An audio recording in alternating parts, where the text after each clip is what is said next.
तो बड़ी जानकारी निकलकर सामने आ रही है, ईरान से जुड़ी हुई है। ईरान के साथ बड़े युद्ध की तैयारी में अमेरिका, ट्रंप ने दी चेतावनी, हमारे पास अनलिमिटेड हथियार है। बड़ी जानकारी आपको दे दें कि इस महायुद्ध के बीच ईरान के साथ बड़े युद्ध की तैयारी में है अमेरिका और ट्रंप ने चेतावनी दे दी है और ट्रंप ने कहा है कि हमारे पास अनलिमिटेड हथियार है। अमेरिकी राष्ट्रपति डोनाल्ड ट्रंप ने कहा है कि इजराइल के संघर्ष के बीच अब ये बड़ी चेतावनी दे दी है कि उनके पास अनलिमिटेड हथियार है। सर, सवाल यही है कि क्या कितने हथियार है और कितने दिनों तक ये युद्ध चल सकता है और कितने दिनों तक ये युद्ध जारी रहेगा, क्योंकि ट्रंप तो पीछे हटने वाले नहीं लग रहे हैं।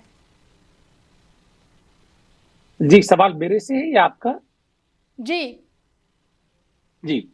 देखिए, जहां तक ये अंदाजा लगाना कि कितने हथियार हैं, हम सब जानते हैं कि अमेरिका एक विश्व शक्ति है और एक बड़ा मिलिट्री इंडस्ट्रियल कॉम्प्लेक्स है।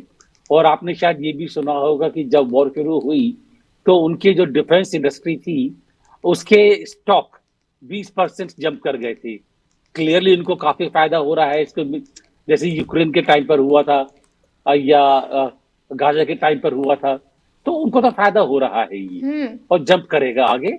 और ये खत्म होने वाले नहीं है कि खाली इसलिए कि हथियार नहीं रहे, हथियार इनको मिलते रहेंगे। बिल्कुल। बात यह है कि हथियारों के होने के साथ साथ क्या उनका ऑब्जेक्टिव ये है कि पूरी तरह से ईरान को खत्म किया जाए, या ऑब्जेक्टिव ये है कि ईरान का तख्ता पलट तो हो और इसके साथ साथ ईरान की जो एक सियासत का तरीका है वो बिल्कुल बदला जाए। तो जब तक ये पता नहीं चलेगा, मुझको नहीं लगता कि युद्ध के खत्म होने की कोई संभावना है। ट्रंप खुद बोल चुके 3-4 हफ्ते की बात है, 4 हफ्ते से ज्यादा भी चल सकता है, कम भी हो सकता है, डिपेंड करता है कि ईरान कितना झुकता है। और ईरान जैसे कि उनका रवैया चल रहा है, ईरान मुझको नहीं लगता कि वो झुकने वाला है। बिल्कुल। ऐसे में सुरेश सर, क्या लग रहा है कि ये ट्रंप के पास तो चलिए बहुत हथियार हैं, इनका समझ में आ रहा है, लेकिन क्या ईरान पूरी तरह से मैदान में टिका रहेगा? ये मुश्किल सवाल है ये थोड़ा, क्योंकि ईरान के पास जाहिर है कि अभी असलहा है। अगर असलहा खत्म हो चुका होता बिल्कुल, तो उनके जिस तरह मिसाइल के अटैक हो रहे हैं वो खत्म हो चुके होते, वो चल रहे हैं अभी भी।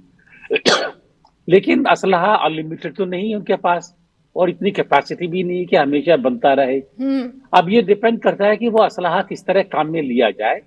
अगर वो काम में लिया जाता है अमेरिकन बेसिस के ऊपर अटैक करने में, तो उससे जो अमेरिकन कैपेसिटी है वॉर लॉन्च करने की, उसमें एट्रिशन होगा। अगर अमेरिका के जो एम्बेसीज है जहां पर कि अभी हमले हो रहे, वहां पर हमले किए जाए, जान माल का नुकसान हो, तो उससे अमेरिका की जो एक इच्छा शक्ति होती है वो खत्म होगी।